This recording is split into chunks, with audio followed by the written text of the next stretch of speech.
संत्र्यांच्या निर्जलीकरणाबद्दल बोलताना आपल्याला त्याच्या अनेक फायद्यांचा विचार करावा लागतो. संत्रे हे फक्त चविष्टच नाहीत, तर त्यात भरपूर व्हिटॅमिन सी, फायबर आणि अँटीऑक्सिडंट्स असतात. निर्जलीकरणामुळे संत्र्यांचा स्वाद अधिक तीव्र होतो आणि त्यांचा पोषणतत्वही टिकून राहतो.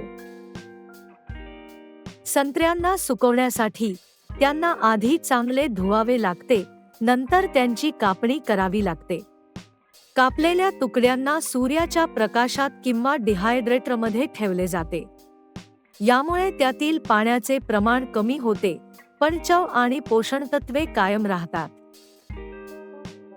निर्जलीकृत संत्रे स्नॅक्स म्हणून खाण्यासाठी उत्तम आहेत किंवा विविध पदार्थांमध्ये जसे की मफिन्स, सलाड्स आणि ग्रॅनोलामध्ये वापरले जाऊ शकतात.